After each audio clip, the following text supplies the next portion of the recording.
All right, so let's dive into something that's incredibly relevant if you're on the path to becoming a certified cloud security professional. We're talking cloud security standards and frameworks. And I have to say, this stuff can get pretty dense. It definitely can, but it's absolutely essential for anyone working in cloud security, right? Not just for passing the CCSP exam, but for building a successful career in this field. That's right. I mean, it's easy to get bogged down in all the acronyms, Yeah. ISO, PCI, DSS, FedRAMP. Mm. Where do you even start with all of this? Well, let's imagine a scenario that you might encounter on the exam, and even more importantly, in real life. Picture this.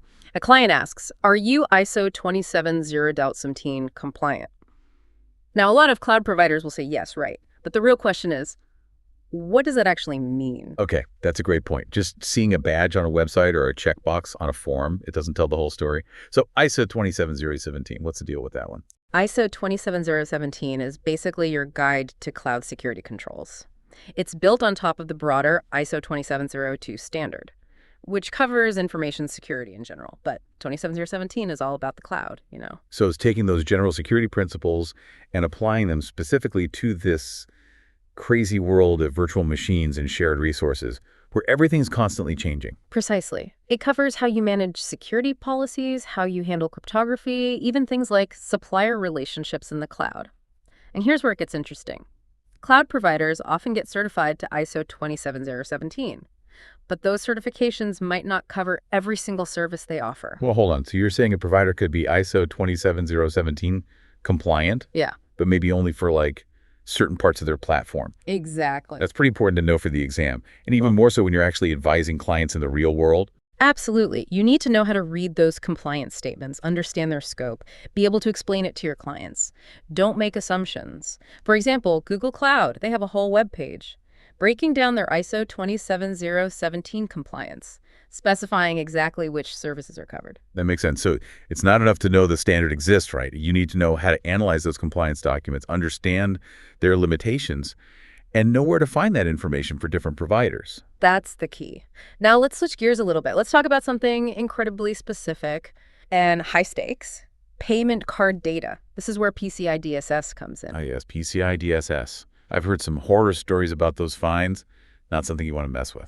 Definitely not. It's not a government regulation per se, Right. but it's enforced through contracts with credit card companies. And the penalties for noncompliance are serious. Millions in fines, reputational damage. You could even lose the ability to process credit cards altogether. Ouch. That's game over for a lot of businesses. So what makes PCI DSS so demanding, especially in the cloud? Well, it's incredibly detailed for one thing. It covers 12 major categories, each with very stringent requirements. Firewalls, access control, encryption, vulnerability management, the whole 9 yards. And here's where the cloud adds another layer of complexity: shared responsibility. Shared responsibility, meaning it's not always clear who's responsible for what when it comes to PCI DSS in the cloud. Precisely. There are guidelines for cloud providers, for partners, and for customers. Understanding where those lines are, that's crucial for the exam, and even more so when you're actually designing and implementing cloud solutions. So let's say I'm working for a company that processes payments through a cloud service. What's my first step to make sure we're doing things right? Due diligence is key. Don't just assume your provider's taking care of everything. Resources like Visa's Registry of Compliant Service Providers can be super helpful. You can look up a provider like AWS, for example. See exactly which services they have certified under PCI DSS. So it's about understanding that compliance is an ongoing process. It's not just a one-time check mark, Well, especially in the cloud. you got it. And speaking of complex and dynamic environments, let's add another layer to this whole thing: government agencies. Oh boy. I can only imagine the security requirements when you're talking about government data. You're telling me government data is arguably the most sensitive out there. So what are we looking at here? What are the key things we need to know for the CCSP exam when it comes to government and cloud security? Well, you might come across something called common criteria. It's actually an ISO standard, 15408 to be precise, and it's a globally recognized standard for evaluating security, right? Like Yeah. the security features in IT products. But here's the thing. It's mainly focused on certifying hardware and software, not so much the cloud services themselves, so it's good to be aware of, but not a major player in the CCSP world. Got it. So what should we really be focusing on then when it comes to government cloud security? I mean, what's going to make those exam questions click? FedRAMP. That stands for the Federal Risk and Authorization Management Program. This is the framework for U.S. government cloud service providers. It's a pretty rigorous certification process run by the General Services Administration.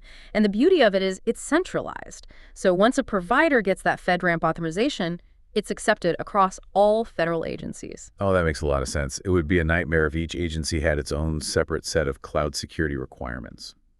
So FedRAMP streamlines things, creates a consistent baseline for security, right, Sure. across the government. Exactly. It's all about establishing that common language, Yeah. a level playing field for cloud security in the public sector.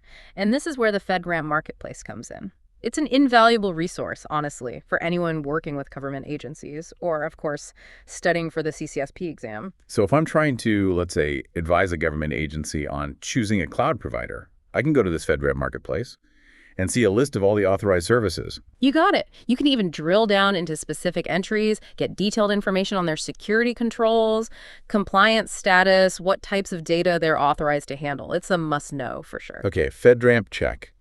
Anything else specific to government that we should be aware of that might trip us up on the exam? One more big one. FIPS S 140.2. That's Federal Information Processing Standard 140.2. It's the gold standard for cryptographic modules, the ones used in government systems. So basically, if we're dealing with encryption in a government cloud environment, we need to make sure everything's using FIPS 140.2 validated crypto modules. You got it. It's all about making sure those encryption methods are top-notch, especially when you're protecting sensitive government data. Okay, I'm seeing a pattern here. We've got ISO 27017 for kind of the broad strokes of cloud security, PCI DSS for those handling payment card data, and now FedRAMP and FIPS 140.2 when Uncle Sam's involved. These standards really provide a framework for building trust, right? Ensuring data security across different sectors. That's a great way to put it. They lay the foundation, give us that common language and set of best practices. But here's where things get really interesting. How do we actually implement these standards in the real world? Yeah, that's the million-dollar question.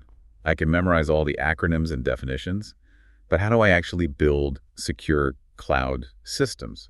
Systems that meet all these requirements. That's where design patterns come in. Think of them as blueprints for building secure cloud environments. They take those high-level principles from the standards and turn them into practical, actionable guidance. So if the standards are like the building codes, the design patterns are like the architect's plans, right? Perfect analogy. And luckily, the CCSP objectives actually point us to some great resources for this. Let's start with a classic, the SANS Institute Security Principles. Ah, SANS Institute. They're like the security gurus. Pretty much. Their principles are like the foundational building blocks of good security, no matter what technology you're using. Right, they're timeless. Exactly. And then we can add another layer to that with the Cloud Security Alliance. Their Enterprise Architecture Reference Guide is a must-read. So that guide takes those foundational principles from SANS and gives us a broader view of how to architect secure cloud environments. Precisely. It helps you think about cloud security from an architectural perspective, This is all great for getting that high-level understanding, which is crucial for the exam. But I'm guessing there's more to it when we start talking about specific cloud providers, like AWS does things differently from Azure. And Google Cloud has their own way of doing things, right? You bet. And this is where it gets even more interesting. The big three, AWS, Microsoft, and Google, they all have their own well-architected frameworks. And these aren't just theoretical, by the way.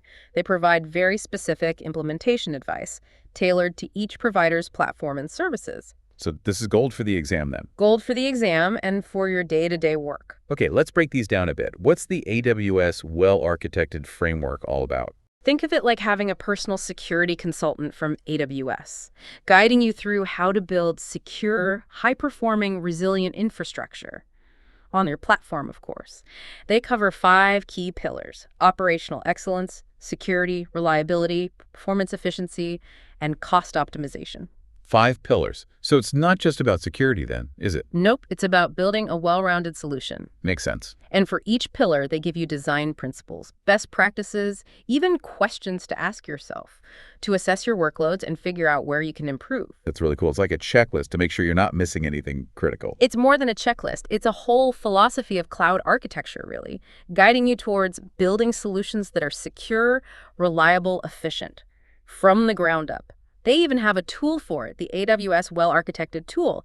It analyzes your workloads and gives you recommendations. So putting their money where their mouth is, huh? You could say that. What about Microsoft?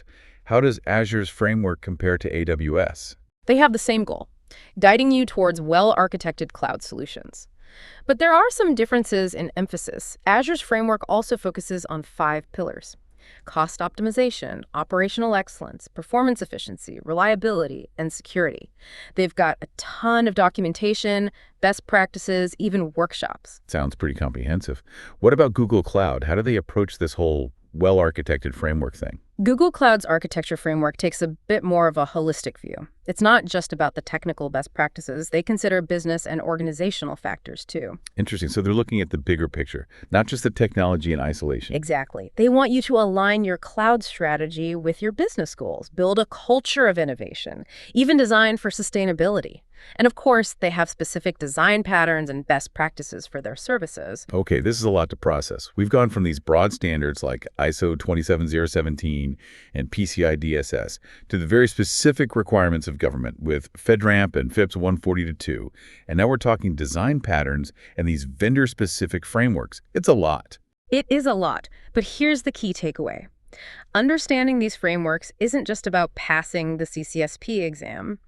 It's about building the skills and knowledge you need to build secure, resilient, and compliant cloud environments throughout your career. That's a good point. It can feel a little overwhelming at times, though, right? There's just so much to learn, and the cloud is constantly changing. It's true, the cloud is dynamic, but the good news is the principles of security are fairly constant.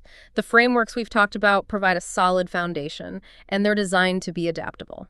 So it's about building that strong foundation, staying curious, and being willing to adapt. Exactly. Yeah. Embrace continuous learning. Stay up to date on emerging threats and technologies. Engage with the community. That's how you stay ahead of the curve. I love that. Continuous learning. It's a journey, not a destination. Well said. And hey, you don't have to go it alone. There's a whole community of cloud security professionals out there sharing knowledge, collaborating, supporting each other. Don't be afraid to reach out. Ask questions, learn from others. So we've talked about a lot in this deep dive. ISO 27017, PCI DSS, FedRAMP, FIPS 142, even those design patterns from SANS and the Cloud Security Alliance.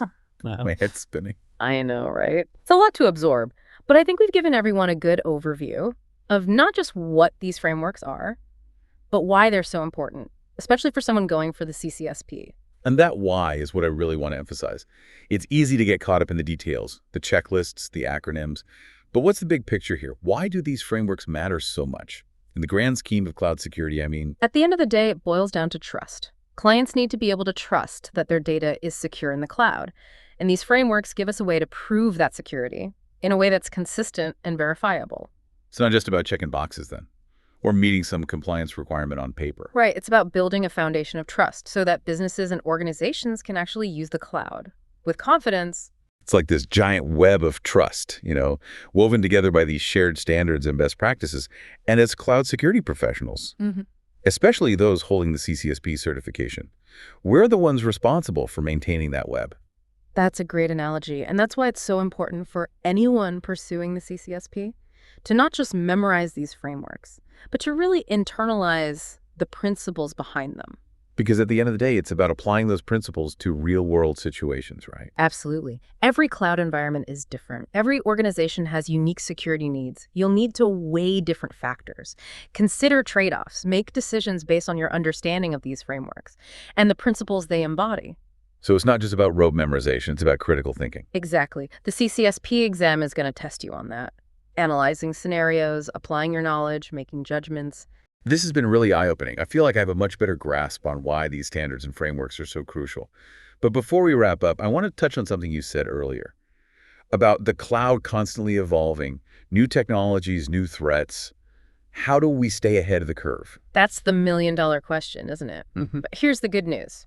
The core principles of security, those stay pretty consistent. The frameworks we've talked about, they provide a solid foundation.